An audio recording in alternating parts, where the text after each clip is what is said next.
नमस्कार दर्शकों, मैं वीना स्वागत करती हूं आपका सतलोक टीवी गुजरात में।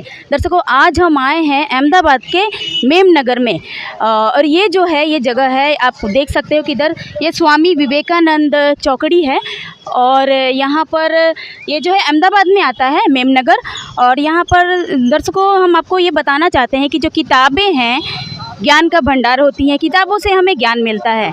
और आपको हम ये बता दें कि संत रामपाल जी महाराज के कुछ अनुयायी हमें यहाँ दिखे हैं और वो समय समय पर किताबों का प्रचार करते रहते हैं। तो आइए उनसे कुछ बातें करते हैं और चलते हैं उनके पास। तो आइए, संत रामपाल जी महाराज के अनुयायी द्वारा जो बुक स्टॉल लगा है, ये किस तरह की किताबें हैं हम आपको जानकारी प्राप्त कराएंगे। चलिए आइए बात करते हैं इनसे। नमस्कार सर। सत साहेब जी, आपका नाम क्या है? जयंती दास। ज्ञान गंगा, तो इसके अंदर क्या सब्जेक्ट है, ये इसमें क्या लिखा हुआ है? इसमें हमारे जो धर्मग्रंथ है, 4 वेद 18 पुराण, उसका सब निचोड़ लिखा हुआ है। हमारे गुरुदेव ने निचोड़ बताया है। उसमें हमारा गुरुदेव तत्वदर्शी संत है, जो पूरा हिंदुस्तान जानता है, पूरा वर्ल्ड जानता है तत्वदर्शी संत को। उसमें जो 18 पुराण, 4 वेद, उसमें संक्षिप्त ज्ञान जो सार होता है, सार लिखा है। कैसे भक्ति करनी चाहिए, किसकी भक्ति करनी चाहिए, इससे क्या लाभ होता है, वो सब किताबें बताया है जी। जब ये धार्मिक ग्रंथ है, धार्मिक किताब आप इसको बोल रहे हो, तो सनातन हिंदू संस्कृति में वेद पुराण, रामायण, श्रीमद् भगवत गीता भी, ये सब मेन जो किताबें हैं उसको धार्मिक ग्रंथ कहा जाता है यहाँ हिंदुस्तान में। तो आप इस किताब को कैसे धार्मिक ग्रंथ कह रहे हो? इस किताब में हमारे गुरुदेव ने सब जो धार्मिक पुराण जो आपने बोले, महाभारत, रामायण, 18 पुराण, 4 वेद, सबका संक्षिप्त ज्ञान जो सार होता है ना, वो निकाल के निचोड़ रखा है इसमें। और निचोड़ लिख के बताया, जो अनपढ़ व्यक्ति भी और पढ़ा हुआ व्यक्ति भी अच्छी तरह समझ पाए, ऐसा ज्ञान लिखा हुआ है, वो बताया है उसमें। जी, आपने कहा कि अनपढ़ व्यक्ति भी पढ़ सकते, सुन सकते, तो कैसे अनपढ़ व्यक्ति कैसे पढ़ेंगे? मान लो वो पढ़ा नहीं है तो दूसरे के साथ वो पढ़ के सुना सकता है। उसका बच्चा है, बाल बच्चा हो, कोई भी हो, वो पढ़ के सुना सकता है। आप जो समय समय पर हर संडे को ये किताबों का बुक स्टॉल लगाते हो जगह जगह पे, इसके पीछे का क्या कारण है? ये ज्ञान की किताब है, सच्चे भगवान की किताब है। इसके बारे में लोग जाने, इसलिए हमें किताब घर घर जाके देखते और एरिया में जाके बांटते हम लोग।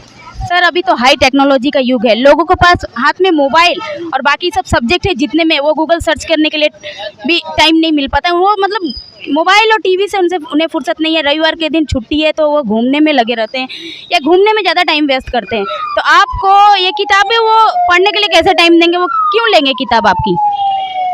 इसलिए लेनी चाहिए क्योंकि ये सच्चे भगवान का ज्ञान है और जो अपने पुराण में लिखा है, अपने शास्त्रों में जो लिखा है, गीता में लिखा है, 4 वेद में लिखा है, और सबका निचोड़ मिला के इसमें लिखा हुआ है।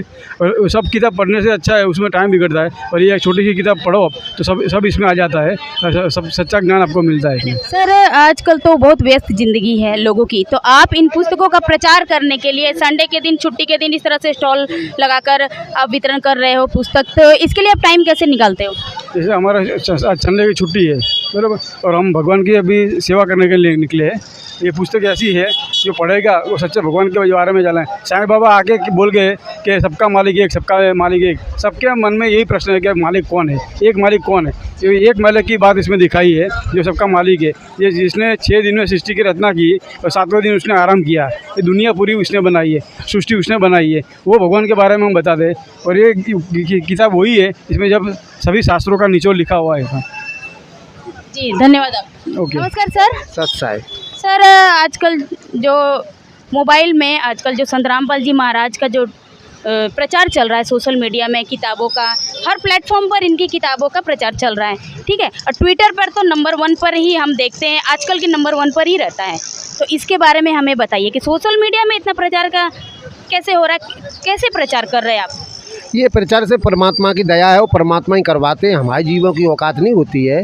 इसमें केवल एक ही है कि इसमें शास्त्रों के आधार पर ज्ञान दिया गया है, इसलिए ये पुस्तक और ये चौपड़ी है ना जो प्रसिद्ध हो रही है। क्योंकि जो भी इसको पढ़ता है तो उसको डाउनलोड भी करता है, इसको पढ़ने के बाद उसको भी जानकारी मिलती है, पूरा नाम दीक्षा लेता है और उसका जो सुख मिलता है ना वो उसको बयान करता है। इसलिए इस चौपड़ी में शास्त्र के आधार पर ज्ञान दिया गया है और ज्ञान देने के बाद इसको पढ़ करके अपने मोक्ष कराने का जो उद्देश्य है मनुष्य का, वो मोक्ष कराने के लिए ही इस पुस्तक को पढ़ता है। सुख कैसे मिलेगा इस किताब को पढ़? इस पुस्तक को पढ़ने से फिर आप नाम दीक्षा लोगे, जो श्रीमद् भगवद गीता अध्याय नंबर 17 श्लोक 23 में लिखा है कि ओम तत्सत इति निर्देश है ब्रह्मण त्रिविध समर्थ है, उस परमात्मा का पाने का 3 मंत्र का जाप है। वो 3 मंत्र का जाप हमारे संत रामपाल जी महाराज देते हैं। ये पुस्तक सभी शास्त्रों के आधार पर है और सभी श्रीमद् भगवद गीता 4 वेद 6 7 18 पुराण, इसलिए ये प्रसिद्ध हो रही है। इसलिए सभी Twitter platform, Instagram, Facebook, Twitter, YouTube सभी प्लेटफॉर्म पर प्रसिद्ध है, इसलिए क्योंकि इसमें शास्त्रों के आधार पर ज्ञान दिया गया है। और इसके अलावा ओम तत्सत का जो मंत्र है वो किसी को अधिकार नहीं है, वरना किसी को पता है इस मंत्र का, केवल संत रामपाल जी महाराज को ही पता है। वो ही अधिकारी है इस पृथ्वी पर, दूसरा कोई अधिकारी है ही नहीं। जी धन्यवाद आपका। दर्शकों, आपने देखा कि संत रामपाल जी महाराज के जो अनुयायी हैं किस तरह से इन पुस्तकों का प्रचार कर रहे हैं और ये बोल रहे हैं कि ये धार्मिक ग्रंथ है, वेद पुराणों का इसमें सार है, निचोड़ है। तो दर्शकों, ये सोशल मीडिया पर भी बहुत ही ज़्यादा ज़ोरों से प्रचार चल रहा है इनका और ट्विटर पर भी ये नंबर 1 पर आ रही हैं। तो इसके पीछे का कारण जानने के लिए आप इन किताबों को एक बार पढ़िए कि ये किस तरह की किताबें हैं, धार्मिक किताबें हैं। तो आप एक बार इन किताबों का ज़रूर पढ़िए और जानिए कि इसके अंदर की ज्ञान की सच्चाई क्या है। तो दर्शकों, बने रहिए हमारे साथ, आगे हम और भी जानकारी देते रहेंगे इस अपने चैनल के माध्यम से। तो बने रहिए सतलोक टीवी गुजरात के साथ। तब तक के लिए धन्यवाद।